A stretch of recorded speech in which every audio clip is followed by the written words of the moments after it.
E depois, então, o Brasil, a gente comunica a ele como é que foi a avaliação. De qualquer forma, a avaliação aqui é mais da apresentação mesmo, né? O texto ele recebeu, ele vai poder se posicionar em relação ao relatório, em relação ao trabalho. Só a avaliação, se ele quiser, depois ele pode dar uma olhada no vídeo, né? O que eu acho que ele não vai ter tempo de fazer, né? Ok. Mas tá bom, então, Adolfo, agradeço a sua presença, né? O Egito participou dessa banca aqui no primeira parte do trabalho, né? E aí agora nós temos você. Acho que para nós é muito importante ter um colega da elétrica para avaliar esse trabalho, né? Que é um trabalho assim um pouco fora do contexto da engenharia mecânica, né? Mas então obrigado pela presença. Agradeço também a presença de todos os que estão aqui assistindo, né? Vejo que temos vários convidados aí, né? Então a apresentação está bem popular, né? Isso é muito bom. E queria então convidar o Ernesto a dar início à sua apresentação, Ernesto. Você tem 20 minutos, tá, para fazer a sua apresentação, tá? E depois disso, então, a gente passa a análise do trabalho pela banca, tá ok? Então, você pode compartilhar sua tela, tá? E fica à vontade e boa apresentação. Ok, muito obrigado, professor. Eu vou só pegar uns minutinhos aqui para justamente compartilhar as transparências. Só um minuto.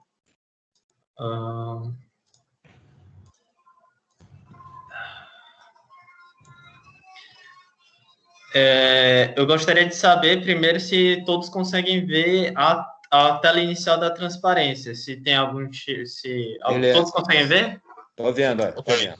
Vendo e ouvindo. Ótimo, professor. Então, primeiramente, eu vou repetir as palavras do professor Pimenta. Eu queria agradecer a todos os presentes, tanto a banca, meu orientador, professor Pimenta, e também o professor Adolfo, que disponibilizou o tempo dele para justamente participar desse exame, né, do meu projeto de graduação, e todos os ouvintes que resolveram também prestigiar. Bom, sem mais delongas, vou apresentar justamente aqui a segunda parte do meu projeto de graduação, que o nome dele é justamente Avaliação e Desempenho de Exaustor com Reaproveitamento Energético. A apresentação, assim como o relatório que foi entregue para a banca, ele é dividido de maneira similar em sumário, o objetivo do trabalho, a interação entre bobina e espira, que é justamente a parte do geral, o aparato experimental e o planejamento para a realização de testes, os resultados e as análises feitas, e, por fim, as conclusões tomadas a partir da conclusão do trabalho. Bom, relembrando um pouquinho a motivação do trabalho, ele é justamente alinhado com o desenvolvimento de equipamentos que visam a redução de consumo elétrico em edifícios comerciais, onde justamente a grande parcela do consumo se dá pela necessidade de climatização do ambiente.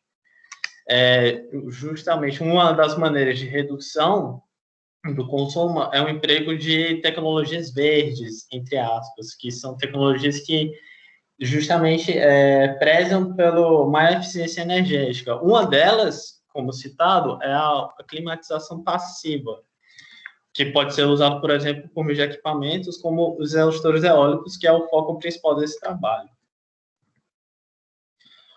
O funcionamento do exaustor eólico ele se deve tanto pela ação dos ventos, quando eles incidem sobre o exaustor, quanto também pelos efeitos de convecção do ar interno. O trabalho ele foca mais a questão da geração e não da questão do efeito de vazão mássica por ele. Então, eu só ponto esse detalhe para citar as pessoas do que seria um exaustor eólico. Mas voltando, o sistema de gerador ele é feito por um sistema rotor-estator e ele foi concebido justamente para evitar a função principal de vazão mássica de ar. O sistema rotor-exaustor ele foi aplicado nos componentes estruturais do exaustor. O rotor, que ele é composto pelos ímãs, ele está presente na parte móvel exaustor, enquanto o estator, que é composto pelas bobinas, ele é aplicado na estrutura fixa. Essa figura aqui que eu demonstro, ela justamente dá uma ideia melhor sobre o que eu estou falando. Se você vê em mais detalhes, essa parte referente ligada às aletas do exaustor indica a estrutura móvel, onde os ímãs estão posicionados, enquanto nessa estrutura fixa aqui encontram-se as bobinas, elas estão posicionadas, sendo o canal principal de ar não afetado, que é justamente aqui mais no centro. Passando agora para os objetivos do trabalho, eles são de estudar o potencial elétrico com a implantação do sistema gerador proposto em um exaustor, fazer a montagem do protótipo experimental do exaustor gerador, executar testes e interpretar os resultados obtidos, relacionar a rotação do exaustor com os dados gerados e, por fim, propor sugestões e melhorias para os trabalhos futuros. Falando agora um pouquinho da interação bobina e inspira.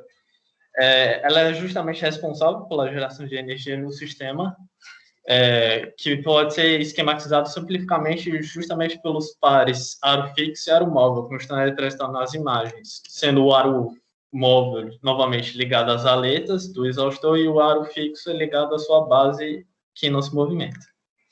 Nessa disposição, as disposições tanto das bobinas quanto nos ímãs se dá circunferencialmente, sendo as bobinas dispostas na superfície externa do aro fixo dela e os ímãs dispostos na superfície interna do aro móvel que se encontra presente.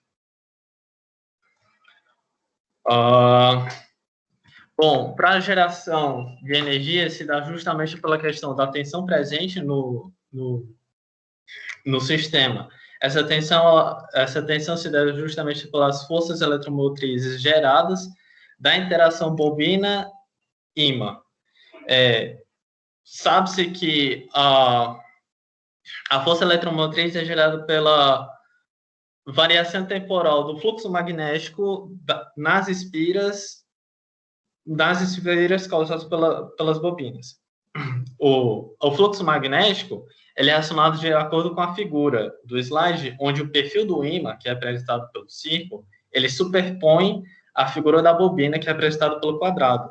Nessa superposição, você tem justamente, na área de interseção das duas, variações do campo magnético que está sendo presente nas bobinas, o que ocasiona a variação no fluxo magnético, que, por sua vez, ocasiona força eletromotriz. Dessa forma, a força eletromotriz é relacionada, então, de acordo com o número de espiras e bobinas, assim como a variação temporal do fluxo magnético, como havia dito, que, por sua vez, depende do tamanho do raio da bobina, nesse caso é representado por um círculo, a intensidade do campo magnético presente nas espiras e da velocidade de rotação do exaustor. Para a realização dos testes, foi elaborado um modelo experimental, que foram utilizados componentes vindo do exaustor e componentes para a confecção do gerador. Do exaustor, utilizou-se 3 partes para representá-lo: o aro móvel, o aro fixo e o eixo de interligação. Enquanto que, para o gerador, foram utilizados 2 tipos de ímãs, um ímã de 8 milímetros e um ímã de 12,5 milímetros de diâmetro, e 2 tipos de fios de cobre, a WG19 e a WG26. Na figura que eu estou mostrando, já apresenta esses 2 conjuntos já montados. Então, é só para dar uma ideia mais ou menos para as pessoas sobre o que do exaustor foi utilizado e como ele foi disposto e como os componentes do gerador foram dispostos nos componentes do exaustor. Como os testes eles não foram reproduzidos em ambiente normal de trabalho de um exaustor, eles foram realizados na minha casa devido às condições adversas, necessitou-se de instrumentos extras para realizar e medir a rotação do protótipo. No caso, para a rotação do protótipo, perdão. No caso, para fazer a rotação, foi utilizado um motor de corrente contínua, representado pela imagem, e para realizar a medição das rotações foi utilizado um microcontrolador em que, associado a ele, foi ligado um sensor de efeito Hall, que ele fazia justamente ele dava pulsos de acordo com a rotação presente no exaustor, além de um multímetro, claro, para medição de tensão e outros componentes. Planejamento experimental. Bom, em seguida, todos os componentes mencionados, eles foram montados, em outras palavras. Os ímãs foram colocados na superfície interna do aro móvel, as bobinas foram dispostas circunferencialmente no aro fixo, os dois aros foram, então, conectados por meio do eixo. O eixo, então, foi acoplado ao motor, e a instrumentação foi disposta ao redor para justamente realizar as medições. Em seguida, foram aplicadas rotações crescentes, de 10 rotações por minuto, com acréscimos de 10 rotações por minuto, ou seja, de 0, 10, 20, 30, até 80 rotações por minuto.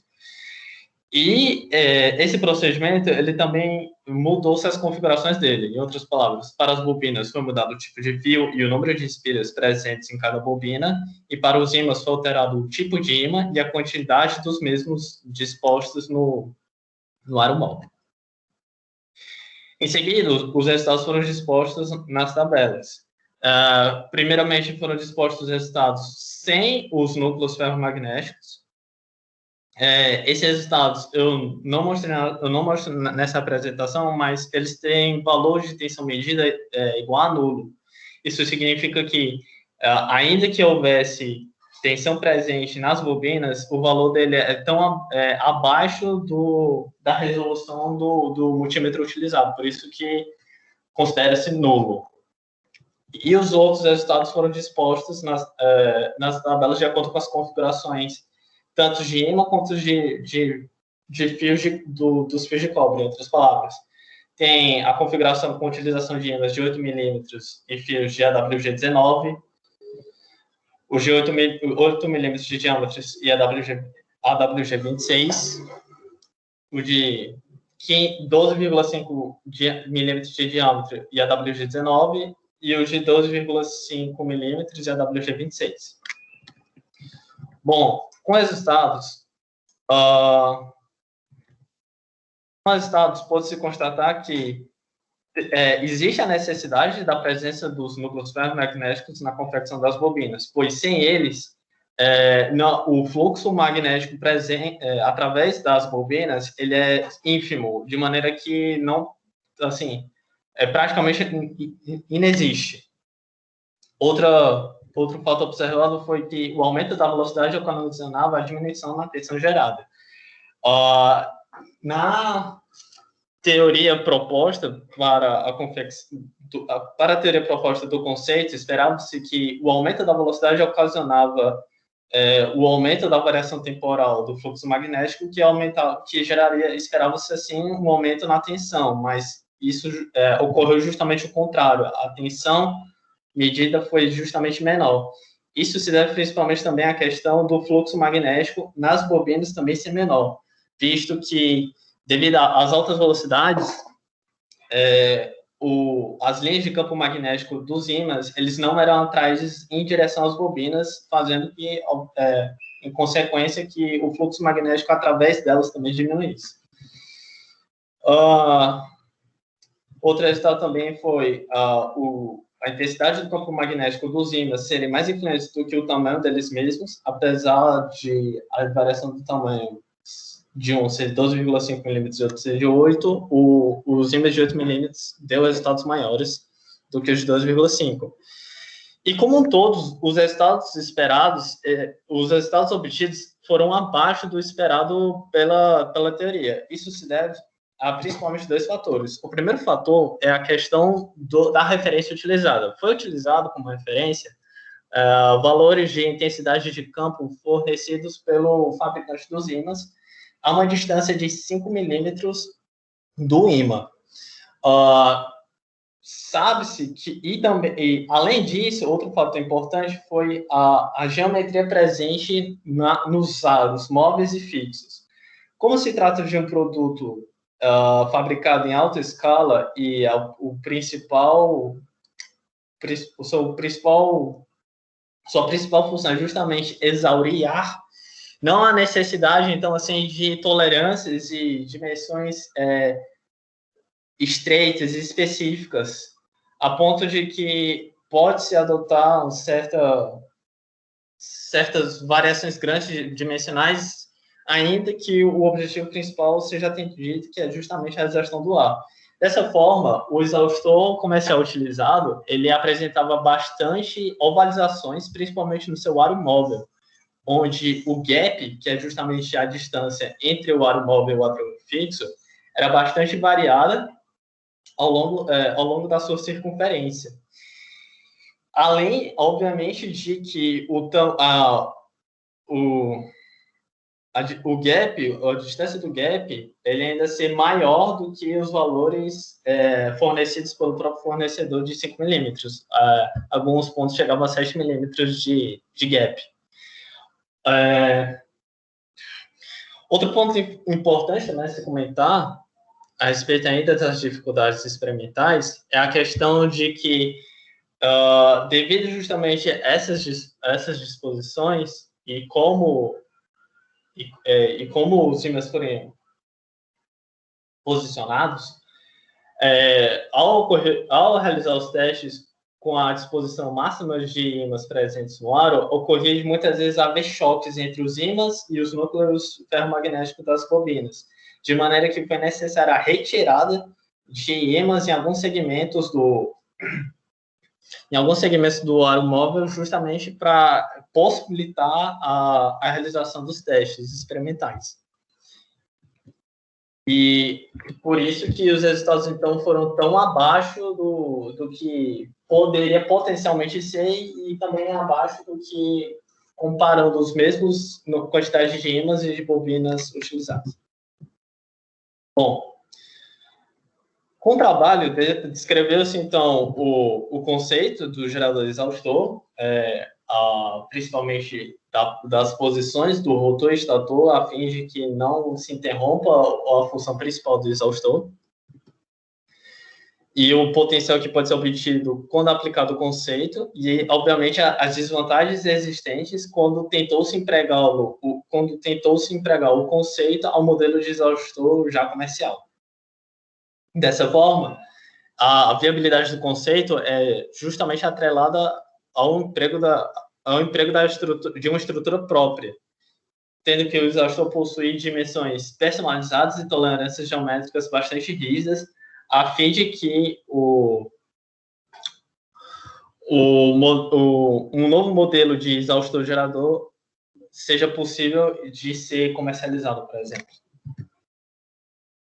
E ainda, como sugestões para trabalhos futuros, sugere-se elaborar uma estrutura personalizada adequada para o conceito de exaustor gerador demonstrado, realizar mais testes promovendo as mudanças mais acentuadas nos componentes do gerador, em outras palavras, a utilização de ímãs mais robustos, tanto na questão da intensidade do campo magnético que eles fornecem, também tanto na questão de dimensões.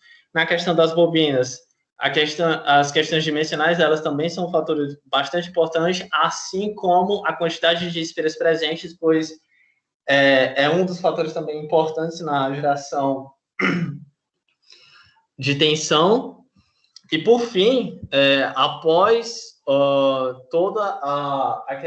todo o conceito, toda a questão do sistema gerador ter sido otimizado para o seu funcionamento ótimo, por assim dizer, perfeito, até diria, deve-se ainda comparar o desempenho do protótipo no quesito da exaustão de ar com modelos em modificações. O que eu quero dizer é justamente que a função principal do exaustor, que é a exaustão, que é exaurir ar ambiental, ela ainda deve ser mantida, porque senão não se configura mais como um exaustor eólico. Dessa forma, deve ser ainda, como os testes finais, por assim dizer, verificar se a exaustão de ar perdida, potencialmente perdida ou não. E é isso que eu queria apresentar. Muito obrigado pela atenção. Ok, obrigado, Ernesto. foi bastante eficiente. Vamos, então, dar sequência à nossa apresentação e eu passo, então, a palavra ao professor Adolfo para que ele apresente a sua avaliação do trabalho. Ok, muito obrigado, inicialmente, pelo convite, né? É um trabalho verde, né? Está aproveitando a energia, né? Que eu vejo esse projeto como um gerador eólico, né? Ele está aproveitando, de alguma maneira, a velocidade do vento que está sendo feita a exaustão, né? E isso está muito de acordo com a tendência atual, né? E eu concordo 100%, né? Que a gente tem que trabalhar com energias renováveis, né? O Pimenta e eu, a gente trabalha num projeto chamado Eniseb, né? Que é o prédio que tem vamos dizer, ele gera a sua própria energia e aí usa principalmente fotovoltaica, né? Mas a energia eólica, vamos dizer, na medida que está disponível, ela com certeza é o caminho também, né? Eu achei o texto, tá bem escrito, bem compacto, ele coloca exatamente aquilo que você precisa, tem pouquíssimos erros, né? Digitação, eu vou comentar, realmente tem pouca coisa, né? E aí depois no final eu vou comentar o que eu acho que é talvez a questão mais central desse projeto, né? Que é a questão das linhas de fluxo, vamos dizer, do projeto magnético dessa máquina elétrica, né? Mas eu vou começar então com as coisas assim mais simples, fáceis, né? Eu vou pedir licença para compartilhar a tela, né? Que aí fica mais fácil de eu fazer as perguntas. Aí depois, se for o caso, né, aí o Ernesto pode pegar de volta a tela e mostrar as questões conforme o caso, né? Bom, eu realmente vi pouquíssimos erros no texto, né? O que me chamou a atenção aqui nessa página, aqui na equação antes da 2,3, né, ou a própria equação 2,4, né, é você usar D de T como o T subscrito. Eu fiquei pensando, tem algum motivo ou isso é só um erro de digitação, né? Você está descrevendo a posição D ao longo do tempo. Isso, professor. Não foi um erro de digitação, não. Eu quis justamente falar que a distância entre os centros do quadrado, que representa a bobina, e do círculo, que representa o ímã, eles variam em função do tempo, porque no exaustor, como ele tem, ele tem o movimento circular, o ímã ele teria uma velocidade linear compatível. Então, é mais ou menos isso que eu quero descrever. Mas isso aí está na referência que você utilizou, porque eu escreveria D de T, não colocaria subscrito T, né? Eu não sei, eu achei muito estranho. Se for subscrito, é a primeira vez que eu vejo alguém escrever dessa forma, né? E isso foi na referência ele faz isso como subscrito? Não, professor. Na minha opinião, era D de T, não tem subscrito aí. Eu fiquei olhando assim, o que está por trás, né? Se na referência não tivesse subscrito, eu deixaria D de T normal, tá? É D que é função do tempo, né? Tá? Esse é coisa pouca, mas eu pensei, tem alguma coisa por trás aí, né? Então, tá ok? Não, tá ok. Só foi um erro mesmo de digitação, professor. Peço perdão, caso tenha causado confusão. Bom, o que eu notei nesse projeto, né, é que vocês compraram um exaustor, né, esse Luftmax aí da empresa. E aí, em função disso, muitas decisões foram... ele veio com chapa dobrada, etc. E vocês adaptaram a ele o gerador, né? Bom,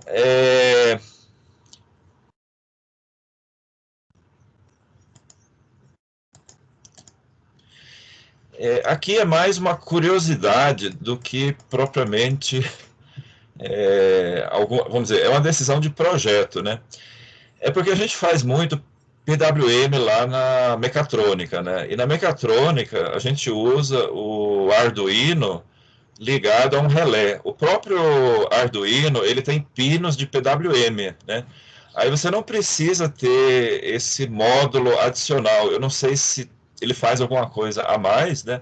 Mas normalmente a gente pega o Arduino, pega o relé e está pronto, né? Não precisa esse... Porque aqui parece que você coloca o set point através desse botão, né? Isso geralmente a gente faz via o próprio Arduino.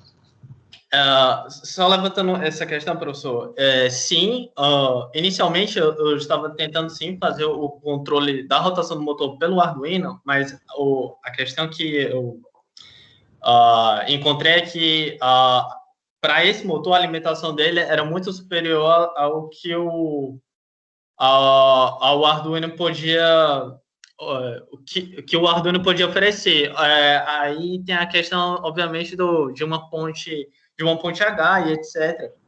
Mas eu adquiri esse motor e ele já veio com o controle. É por isso que eu não usei a parte do controle PWM pelo Arduino. Tá, ok. Eu entendo a tua decisão de projeto, né? A gente não liga o Arduino direto no motor. A gente pega um relé de estado sólido e coloca a alimentação de 12 volts direto no motor. E o relé de estado sólido é que vai chavear a tensão, né? Eu só achei assim um pouco fora do padrão, né? Usar um controlador específico para fazer essa tarefa, né? Que você está alimentando com 12 volts, né? Então, isso aí não tem problema nenhum, você pode alimentar direto com relé de estado sólido. A gente aciona os aparelhos de ar-condicionado, né? O Pimenta conhece os projetos. A gente pega o Arduino, pega o relé de estado sólido e alimenta vamos dizer, chaveia o ar-condicionado com essa estrutura, né? Bom, aí a pergunta aqui é, qual a frequência do PWM que você utilizou? Porque isso não aparece aqui, deve ter talvez no manual do equipamento.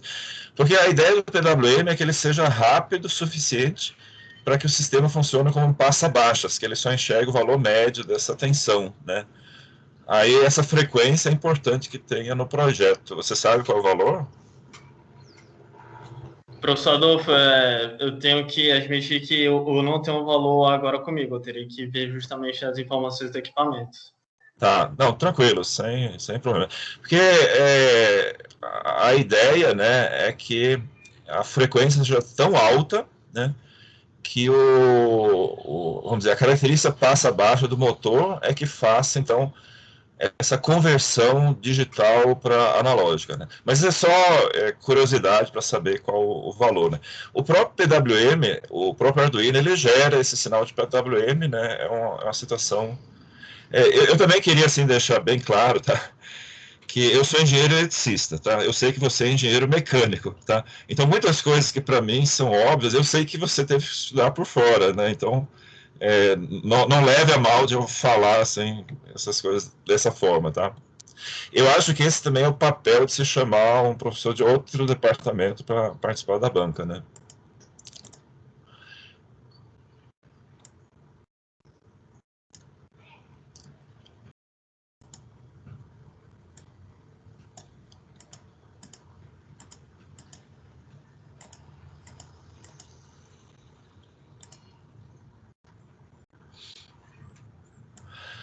Tá. Assim, eu vou agora comentar algumas coisas em relação ao projeto do gerador, né? O gerador é uma máquina elétrica, né? Eu vou compartilhar aqui uma imagem que eu tirei aqui do Google, né? O que me parece, assim, que efetivamente a grande questão desse projeto, e vamos dizer, os valores que vocês mediram, eles refletem isso, né? É o circuito magnético, né? O circuito magnético, ele é fechado, né? Ao contrário do campo elétrico, você pode ter tensão, vamos dizer, carga positiva numa chapa e carga negativa numa outra, você vai produzir campo elétrico ali no meio, né? Então, o campo magnético, ele precisa ser fechado, você não consegue ter campo magnético, só um pedaço do campo magnético e interromper o fluxo, né? Então, isso está representado nessa figura que aparece aqui, tem tem várias outras, né?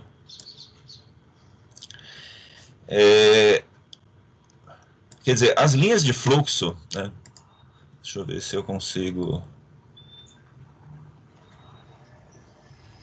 representar isso aqui, né? Tem vários desenhos, né? Mas esse aqui talvez seja a representação mais simples que reflete isso, né? Você não tem norte-sul e acabou. Quer dizer, você tem que necessariamente, para ter campo magnético, você tem que ter um caminho fechado da linha de fluxo, né? Então, nesse caso aqui, você tem aqui o rotor e o estator, você tem o gap, né, que aparece aqui, né? Então, no gap, esse gap geralmente é alguns milímetros, né? Ali você tem interrupção, a maior parte da permeabilidade magnética, né, o prejuízo acontece no gap. Mas você tem que fechar as linhas de fluxo. Se você não der um caminho para fechar, você não vai ter campo magnético. Esse que é o princípio fundamental. Então, todas as máquinas elétricas que você vai olhar, né, ele tem que ter esse caminho para as linhas de fluxo. Você está usando ímã de neodímio aqui e está usando chapa de alumínio, outra coisa. Aí você colocou material ferromagnético dentro da bobina, né? Mas esse material não é suficiente para você fechar o campo magnético, tá? Você tem que ter, você tem que planejar esse caminho vamos dizer, das linhas de fluxo para que seja um caminho fechado, né? Então, no caso do projeto de vocês, né, vocês têm, digamos assim, tem um pedaço do caminho magnético, que é o ímã e a bobina, né? Só que como é que isso vai fechar o caminho, né? Ele vai dar a volta nessa peça inteira, uns 60 centímetros, né? Quer dizer, na minha opinião, o que seria necessário, né, é você embutir a bobina, né, e usar material ferromagnético e fazer um caminho fechado para as bobinas, né. Ele coloca lá, na especificação que você colocou, né, do ímã de neodímio, né, então 0, tantos Gauss o campo magnético que ele produz. Mas o campo magnético, ele tem que ter esse caminho fechado. Se você não fechar o caminho, você não vai ter potência desenvolvida, porque simplesmente ele vai se perder, tá? Isso é uma característica, né? O elétrico, eu posso ter carga de um lado, carga do outro, eu tenho campo. Isso funciona. Mas no magnético, você tem que ter um caminho para o campo fechar. Então, quando você pega um transformador, por exemplo, ele tem um caminho fechado. Quando você tem um motor elétrico, você tem um caminho fechado. Todos os sistemas de conversão de energia têm que ter um caminho fechado para as linhas de fluxo, tá? E a impressão que eu tive é que vocês assumiram, né? Isso vou colocar agora, né? Que você coloca um ímã lá e tem o campo magnético. Isso não funciona, tá? Se você não tiver o caminho das linhas de fluxo, aquilo ali não vai funcionar, tá? Então, todos os motores, eles têm, conforme aparece aqui, né? Por força da construção, você tem que ter um gap, porque afinal isso aqui gira. Mas isso aqui tem que ser mínimo, tem que ser 0,3 milímetros, quanto menor possível. E no gap é que você perde a maior quantidade de fluxo magnético. Nas outras áreas, a permeabilidade magnética do estator ferromagnético, ele tem que ser tal que você praticamente não tem perda de fluxo, né? E pelo que eu vi como você montou a máquina magnética, você faz isso pelo ar. Então você perde, você não tem caminho fechado no projeto de vocês, né? Então ele vai perder todo o fluxo magnético, não tem como fechar as linhas de fluxo, tá? Isso é minha opinião, tá? Depois, claro, eu estou aberto para a gente conversar, tá? Porque aí eu reparei também, isso até eu cheguei a pedir para o Ernesto me mandar umas fotos do sistema, porque quando eu olhei assim, esses valores medidos e teóricos, eu disse assim, isso tem uma coisa estranha aqui, não pode ser essa discrepância toda, né? Bom, aí a questão que eu gostaria assim, de colocar também para vocês, né, que eu senti falta, né, Se você tem um exaustor típico, qual a velocidade desse exaustor típico em função da velocidade? Qual a potência mecânica, né? Porque a potência mecânica, em parte, você vai conseguir aprovar, mas ela é o teu fator limitante, né? Qual é a potência mecânica que você tem no sistema? Você usou um motor aqui para acionar o sistema para fazer os testes, né? Mas se eu tivesse vento, qual seria, vamos dizer, alguma forma de cálculo, né? Porque a potência disponível total é a potência mecânica, né? E para a elétrica só vai ter perdas, né? Professor, eu confirmo sim que foi ausente, mas em relação à questão de usar o motor e a questão dos ventos, eu pesquisei justamente, existe um trabalho na realidade onde há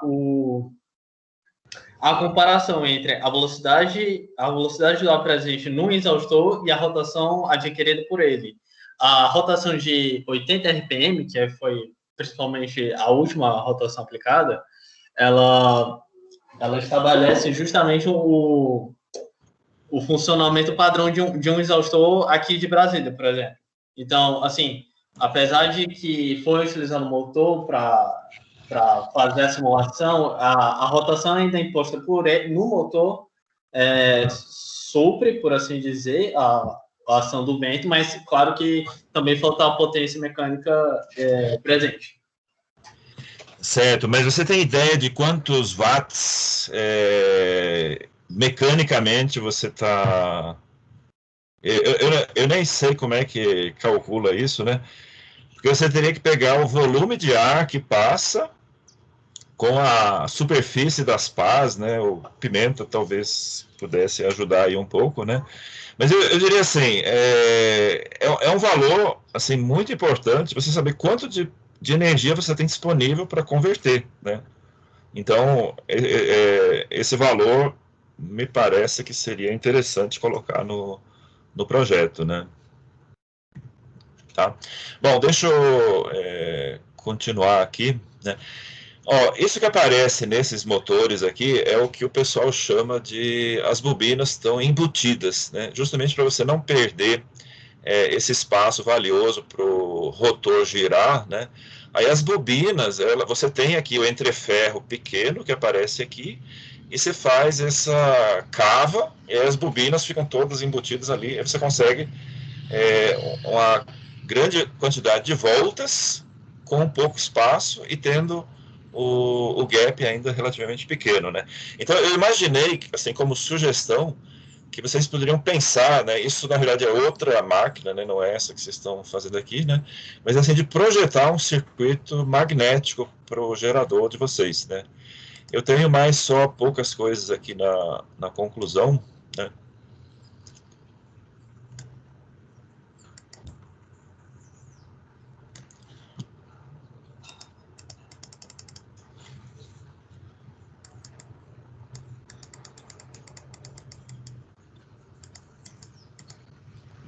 Tá? Eu tentei desenhar aqui, né, mas desenhar no Acrobat Reader não é muito fácil, né? Mas o que eu enxergo assim do projeto de vocês, né, que você tem o estator e o rotor, né, aí você tem também o ímã de neodímio de um lado, aí do outro lado você tem a bobina com o núcleo do ferro magnético, né? Mas aí depois o resto do sistema está no ar, né? Então você tem o gap, e aqui no ar é que você perde vamos dizer, toda a eficiência desses ímãs de neodímio, né? Quer dizer, o ímã de neodímio, assim, para ser bem linguagem de engenharia, ele não é parâmetros concentrados, ele precisa o fluxo, ele precisa, o norte e o sul tem que fechar um caminho, se você não der esse caminho, ele não vai dar potência para a máquina, né? Tá? Então, eu queria destacar, assim, alguns aspectos positivos desse trabalho, né? Ele está bem escrito, né? Está bem conciso, você colocou exatamente o que foi feito, né? Isso torna a leitura bem agradável, né? O depósito não é patente, é utilidade, se eu não me engano, né? Eu também reforço que isso é uma coisa inédita, que é uma contribuição, isso valoriza muito o trabalho de vocês, né? E a minha conclusão, assim, principal, né, é que você vai aprendendo à medida que você faz, né? Então, se você não tenta fazer, você não vai descobrir essas coisas, né? Eu tenho vários projetos que passaram, assim, uns 5, 6 anos, você vai melhorando e vai descobrindo as coisas aos poucos. Só quando você faz é que você descobre essas falhas, né? Então, por exemplo, no processo de nível de líquido, a gente fez várias melhorias, assim, mudou muito em relação ao projeto original. Quando você compra o sistema pronto, você nem enxerga essas coisas. Você precisa colocar a mão na massa para enxergar, né? Então, eu acho que o mérito de vocês é muito grande no sentido de que vocês construíram, montaram, e aí agora, eventualmente, tem condições de melhorar esse projeto, né? Então, eu agradeço muito, mais uma vez, o convite. E se vocês quiserem, sei lá, trocar algumas ideias a mais, o Pimenta quiser fazer os comentários, né? Eu agradeceria também ouvir da parte dele, né? Ok, obrigado, professor Adolfo. Eu anotei bastante aqui no chat, tanto as minhas observações quanto todas as suas observações, embora nem fosse necessário, já que está sendo gravado, mas isso é uma maneira que eu tenho também de ir prestando atenção e me ocupar. Então, deixei anotado aqui no chat um pouco das suas observações, né? Bem, o projeto, então, realmente é um projeto que foi proposto ao Ernesto mais de um ano atrás, né, na verdade, porque a gente teve um longo período aí relacionado a essa pandemia, onde todos ficaram um pouco perdidos, sem saber como é que a coisa ia continuar, né? Foi quase que uma paralisação geral. Depois, então, nós retomamos as atividades aí em modo não presencial, e aí, com isso, retomamos também mais o contato. Então, de certa forma, eu considero que as condições não foram as ideais, né? Para a gente ter uma sequência apropriada para esse trabalho, uma maior proximidade, tanto com você, Adolfo, quanto com o Egito, os colegas da Elétrica. Acho que isso daí teria ajudado muito, né? Porque realmente é um tema um pouco fora da nossa área, mas é realmente isso. A gente se viu assim um pouco encantado por uma ideia que parecia interessante, que continuamos achando isso, né? E entendemos que vamos lá, vamos em frente. Não é algo muito da nossa área, mas a gente vai fazer porque também tem um componente de mecânica grande aí também, não é? E energia, assim, é uma coisa que interessa a todos nós. Então foi esse o espírito, né? Então a gente, no final, os resultados aí do Ernesto, até comentei isso com ele na nossa última reunião, né? Considero até um pouco decepcionantes, né? Então a gente achava que estava uma ideia, estava empolgado, com uma ideia boa em mãos e de repente se vê assim com resultados tão ruins, isso é mesmo um banho de água fria, né? Mas como você colocou, Adolfo, é desse jeito, né? Então acho que não é motivo para desistir. A gente pretende continuar. Todas as suas considerações aí, realmente, eu acho que você tocou nos pontos aí que me parecem realmente críticos, né, para o sucesso disso, toda essa questão do projeto magnético, as linhas de fluxo, tem uma série de coisas. Eu acho que a sequência está por aí, né, sem dúvida.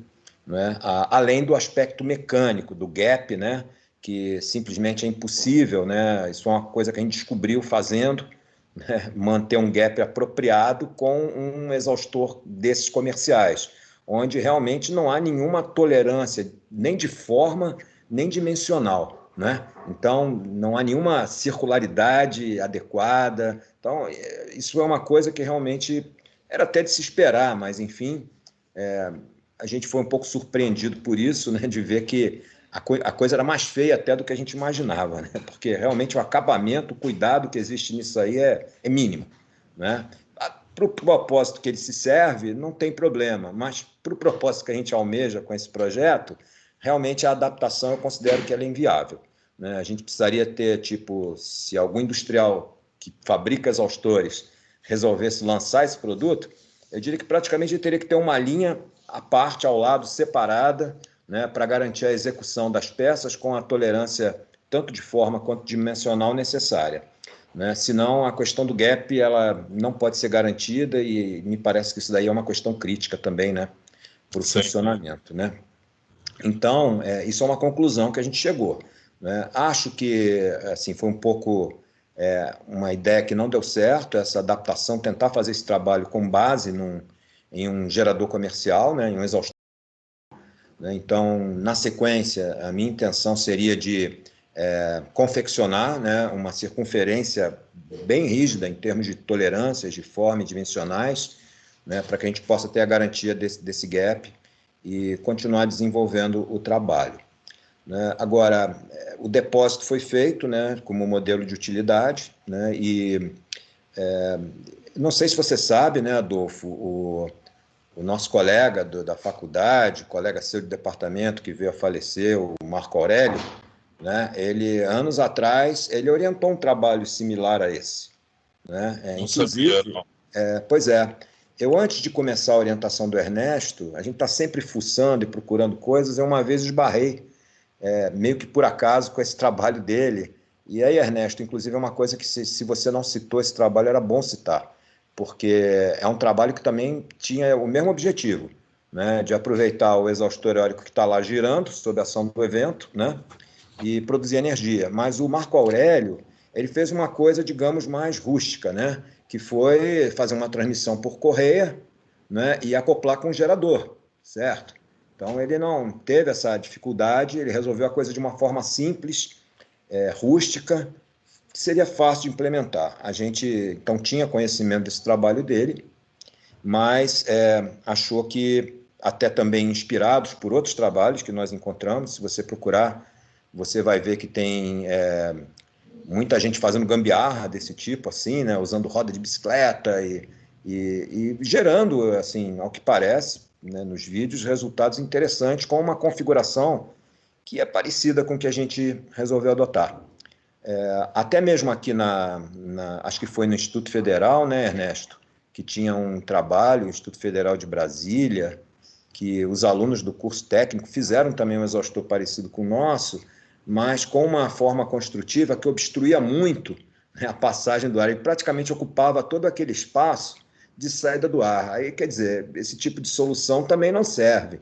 Então, a gente tem que ter realmente um gerador que não cause prejuízo à saída do ar, porque senão você perde a função de exaustor, né? E ao perder a função de exaustor também, você compromete a rotação. Então, você não tem nem ventilação exaustora, nem rotação para gerar energia. Então, a nossa ideia foi um pouco de inovar. Eu acho que, assim, não fizemos uma pesquisa aprofundada. Esse registro feito no INPI, agora os técnicos lá provavelmente vão fazer esse registro, né? Devem encontrar coisas similares, eu imagino. Mas, enfim, a gente espera que possa ser continuado e aperfeiçoado na sequência. Vocês sabem que atualmente no Brasil 11% da energia gerada é eólica, né? Olha, e a tendência da eólica é crescer, vamos dizer, a fotovoltaica é menos de 1%, a eólica é mais de 11%. E a tendência é os parques eólicos crescer cada vez mais, né? Sim. E a questão é que, vamos dizer, é uma covardia você comparar, né? Porque uma torre de eólica tem 60 metros de altura, tem 10, 15 metros, né? Isso tem muito vento, né? E aí vocês estão agora fazendo, eu diria, uma micro escala, né, para geração eólica, mas o princípio é o mesmo, ele vai girar acionando um gerador ou não, né? Não faz diferença. Aí eu fiquei pensando assim, se você quer agora uma potência maior, né, eventualmente teria que construir um exaustor maior, mas isso provavelmente é inviável, porque vai entrar água no prédio ou coisa assim, né? E aí, uma sugestão que eu faria, né, é vocês fazer uma análise econômica, né? Quanto é que custa o exaustor, quanto é que custa o exaustor com o gerador e quanto ele gera de energia, né? Quer dizer, o teórico e o prático, né? Só lembrando, né, a potência do ímã, ele tem que ter o circuito magnético para dar aquele campo, né? Então, por exemplo, quando o pessoal faz transformador, eles pegam o ferro magnético e laminam, porque tem uma corrente de oscilação ali que fica vibrando, o transformador tipicamente ele oscila. Então a construção mecânica de uma máquina elétrica, geralmente ela é laminada, né? Então não é ferro magnético, é um negócio vamos dizer, tem toda uma engenharia mecânica aí por trás de como construir um motor para poder reduzir as perdas no circuito magnético, né? Eu estou só mencionando, né, o Pimenta antes falou, tem uma parte mecânica, tem muita parte mecânica. Na realidade, eu vamos dizer, puxando sardinha para o meu lado, é um projeto mecatrônico, você tem que ter a parte elétrica, tem que ter a parte mecânica, não tem jeito. O cara de elétrica não sabe projetar a máquina, tá? Com certeza, precisa ter alguém da mecânica. Né? E essas partes do circuito magnético, simulação, isso é engenharia de materiais, isso não é nem elétrica, isso é mais engenharia de materiais que está por trás aí, né? Sim. Então, realmente, assim, nunca foi a intenção a gente propor algo que viesse a contribuir para suprir a demanda de energia da edificação, não é? Mas é um aproveitamento, né, de energia que se produz, não é? Claro que a questão da viabilidade econômica certamente seria um produto bem mais caro, né, não resta dúvida, né, mas com esse diferencial de enquanto houver vento e enquanto houver gradiente de temperatura, né, que cause um efeito chaminé, porque esse gerador ele não gira só por conta do efeito do vento externo que incide sobre ele, né? Ele também, as próprias correntes convectivas dentro de um galpão, por exemplo, industrial, isso é muito usado em galpões industriais, né? Tem coberturas de galpões aí que tem dezenas desses exaustores, né, montados, né? Então, cada exaustor é uma pequena fonte de energia que está ali. Quer dizer, ele está ali porque ele está cumprindo uma função de... O Ernesto falou em climatização passiva, mas existe também a questão da ventilação diluidora de contaminantes, certo? E, na verdade, a principal função desses exaustores é muito para ventilação diluidora, né? Para remover contaminantes, né?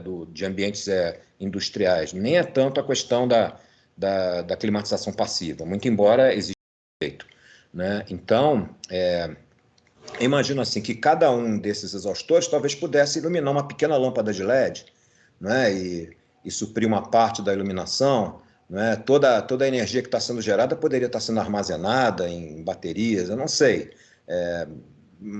Mas assim, nunca foi assim um objetivo pensar em atender significativamente assim a demanda de energia da edificação, né? A gente entende que essa geração ela vai ser pequena, né? Mas talvez o suficiente para suprir uma parte, né?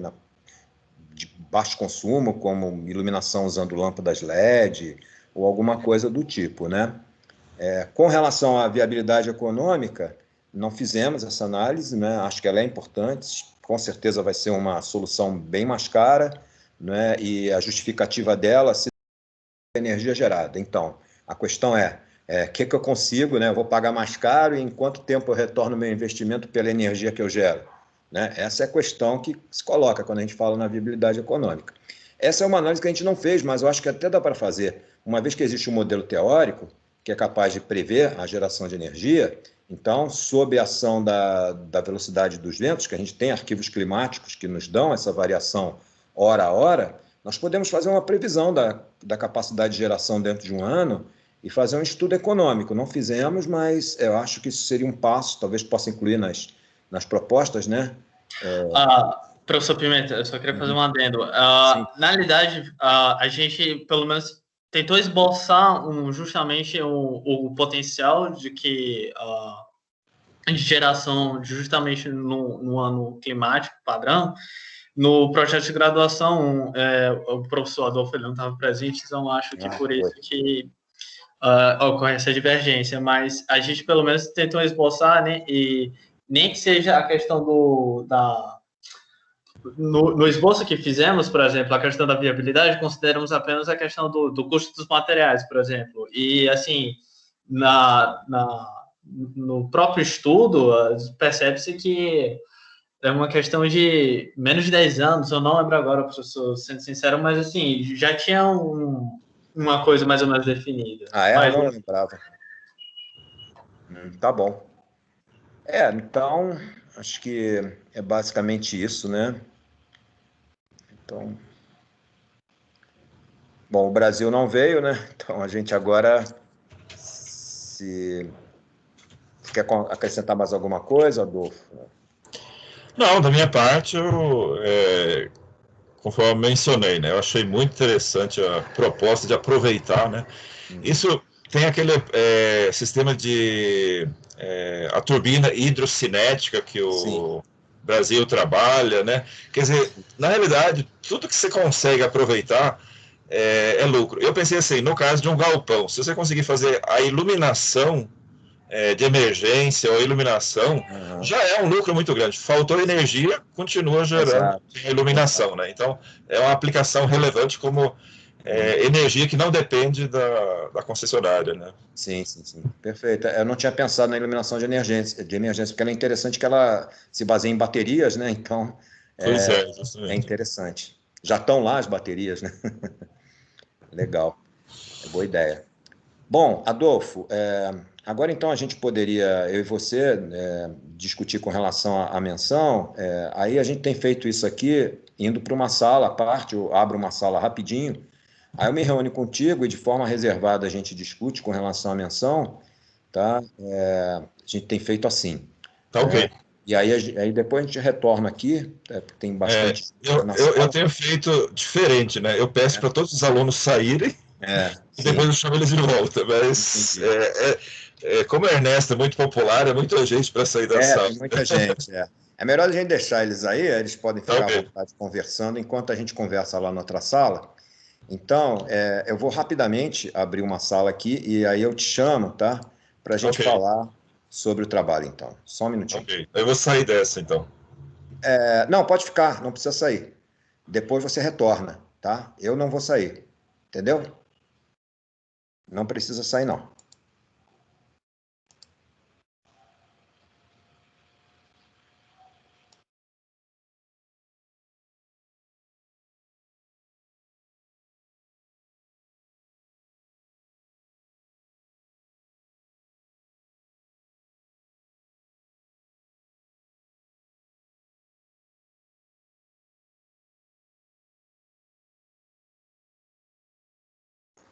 Mandou bem, Ernesto. E Ernesto, menino de ouro. Sai daqui, seus demônios! Só queria falar que tá sendo gravado, então cuidado com o que você fala.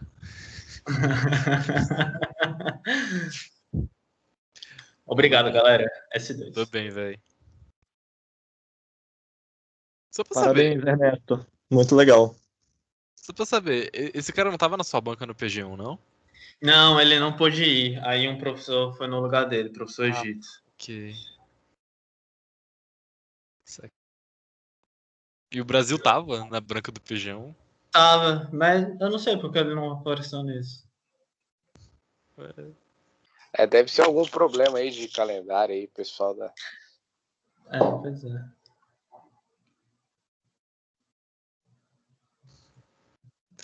Professor veio Vocês viram que o conferir. Pimenta surgiu aqui e É. depois saiu. Eu vi que ele apareceu, eu já ia ficar quieto. Todo mundo silêncio, assim, sabe? Ninguém fala mal. De repente ele fala assim, não, será que estavam falando mal de mim? Ele entra assim, depois vai embora. Cuidado, Roger. Ô, velho, na moral, quem do nosso semestre é orientado pelo Pimenta? É você? Acho que todo mundo, velho. Menos o Miura. A Giovana, o Paulo, o Vitor, o Matheus também? Sim. Exatamente. Caraca, o Marcos eu não lembro. Não, o Marcos eu acho que é pelo Girão, não sei.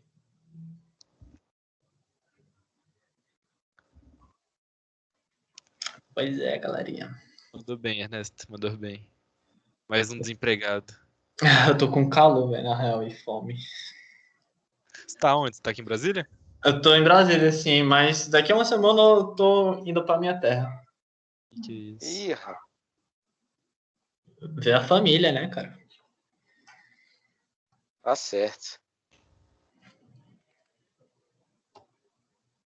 Mas tu vai voltar para Brasília ou vai ficar lá? Não, vou voltar. Janeiro eu já tô de volta, por sinal. Ó.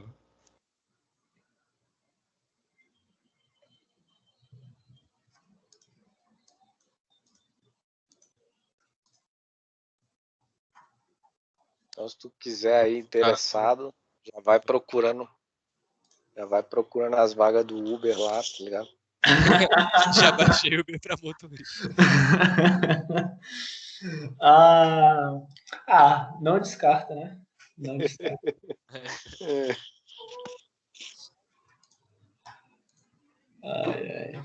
Mas é isso, galerinha. Próximo ano já temos esquema aí. Vamos ver se vai dar certo ou não. Ô, Ernesto, só pra saber, você fez os experimentos em Na casa? sala de casa, sim. Sério? Caraca. Mano, quando chegava tipo 80 RPM, o negócio tava girando tão rápido que eu tava com medo de me machucar ou machucar minha namorada, sacou?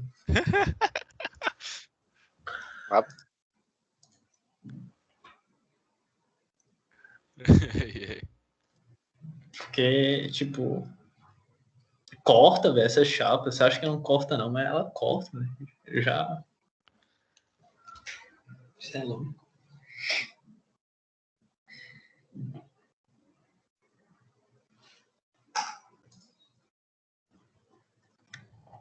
Só tá faltando o SS do Ernesto aqui para completar, porque acho que o nosso semestre foi que eu vi, todo mundo tirou SS. Que isso? Tu tirou SS também, jovem? Coisa boa. Sim, sim.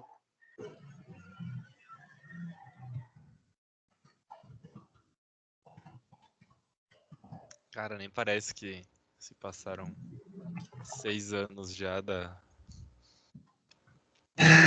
gente ninguém, cara. Da gente fazendo os carrinhos de Você não tinha. Tem uma galera caloura ou não? Porque eu não sei de onde surgiu tanta gente assim. eu não sei também. Tinha um cara que tem o sobrenome do Stefan. Pois Olaf é. Wiggins Vigiano. Será que é irmão dele? Primo? Sei lá. Talvez. Uhum. Não é incomum, né? O pessoal aí aqui em Brasília tem o hábito que o irmão mais velho fez o negócio, o cara vai lá e faz também. É. Tem o Hansen e o Hansen, né? Tem os dois Hansens. O Henrique e o Mas Felipe. eles não são irmãos. Eles São são primos, primos, né? mas assim, já é bom o suficiente às vezes.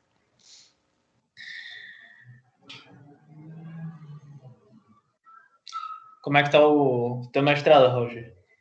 Pois é, eu devia estar me esforçando muito mais do que eu estou, de fato.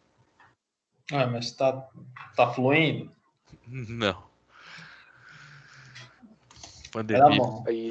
Como é que é bactéria, filha da puta? Micróbio do cara. Que isso? Ai, ai.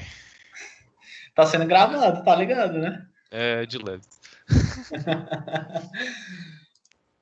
Mas o corona aí, o negócio aí, né?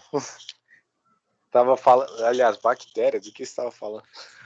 É, porque, tipo, tem uma música que o cara ele chama de bactéria, sabe? Obviamente não é uma bactéria. Mas o quê? Próximo ano, no início, vacina já tá aí. Coronavac. Bora Paulo. Eu acho que eu tô indo lá, né? Aluga um busão e bora todo mundo pra São Paulo. Ainda bem que falaram que não vai ser obrigatório para todo mundo, porque daí tem um pessoal que diz que não gosta de vacina. Falei, oxe, então passa para mim a vacina de vocês aí. Falaram que os novos é o pessoal que vai ser vacinado só no final do ano que vem. Mas é sempre assim, velho, na real. Tipo assim, primeira prioridade é sempre idosos e gestantes, aí depois é que vai pro... E crianças, claro. E depois é que vai pro trabalhador brasileiro comum. Não, mas não tem Depende problema. de qual que é a vacina, assim, né? Tipo, como um vírus respiratório, porque, sei lá, se for, tipo, HPV, que é sexualmente transmissível, né? A vacina mais jovens. Não, pô, mas eu tô falando de, tipo, gripe comum, sacou? O grupo prioritário é sempre idosos, gestantes e crianças. Mas gestante tem que ver, às vezes, que tem algumas vacinas que não sei se pode tomar. Fala aí, Miro, fala aí. Eu ia falando que não tem problema ter a prioridade desse pessoal, né?